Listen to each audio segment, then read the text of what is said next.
Hi friends, అవాజు ఈరోజు మనం ఈ వీడియోలో 23 జనవరి 2024 నాడు మన ఇండియన్ స్టాక్ మార్కెట్కి సంబంధించి నిఫ్టీ 50లో లిస్ట్ అయిన కొన్ని స్టాక్స్ యొక్క లో హై గురించి ఈ వీడియోలో మాట్లాడుకునే ప్రయత్నం చేద్దాం. ఫస్ట్ అదాని ఎంటర్ప్రైజెస్ హై వచ్చేసి 3020 గాను, లో వచ్చేసి 2960 గాను నమోదు కావడానికి ఛాన్స్ ఉంది.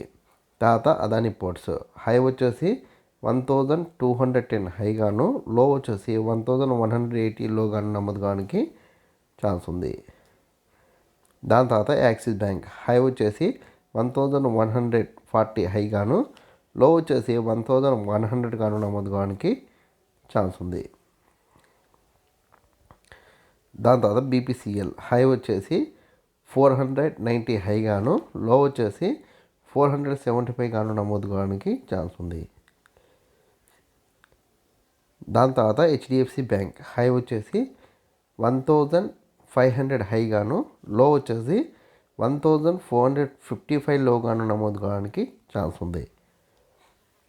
దాని తర్వాత ఐసిఐసిఐ బ్యాంక్ హై వచ్చేసి 1025 హై గాను, లో వచ్చేసి 1000 గాను నమోదు కావడానికి ఛాన్స్ ఉంది. దాని తర్వాత ఇండస్ఇండ్ బ్యాంక్ హై వచ్చేసి 1565 హై గాను, లో వచ్చేసి 1510 గాను నమోదు కావడానికి ఛాన్స్ ఉంది. దాని తర్వాత కోటక్ బ్యాంక్ హై వచ్చేసి 1840 హై గాను, లో వచ్చేసి 1770 లో గాను నమోదు కావడానికి ఛాన్స్ ఉంది.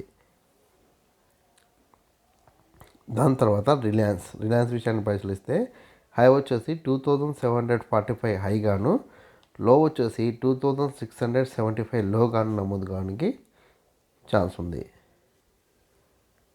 దాని తర్వాత సన్ ఫార్మా హై వచ్చేసి 1350 హై గాను, లో వచ్చేసి 1310 లో గాను నమోదు కావడానికి ఛాన్స్ ఉంది. నేను రేఖామాతంగా కొన్ని కంపెనీలకు సంబంధించిన స్టాక్ గురించి చెప్పే ప్రయత్నం చేసిన. మీకు ఏదైనా కంపెనీ పట్ల ఆసక్తి ఉంటే కామెంట్ సెక్షన్లో కామెంట్ చేస్తే మీకు సందేహాలను నివృత్తి చేసే ప్రయత్నం నేను చేస్తాను. ఈ వీడియో కనుక మీకు నచ్చినట్లయితే లైక్ చేయండి, కామెంట్ చేయండి, షేర్ చేయండి. ఛానల్ మటుకు ఖచ్చితంగా సబ్స్క్రైబ్ చేసుకోండి. జై హింద్, వందే మాతరం.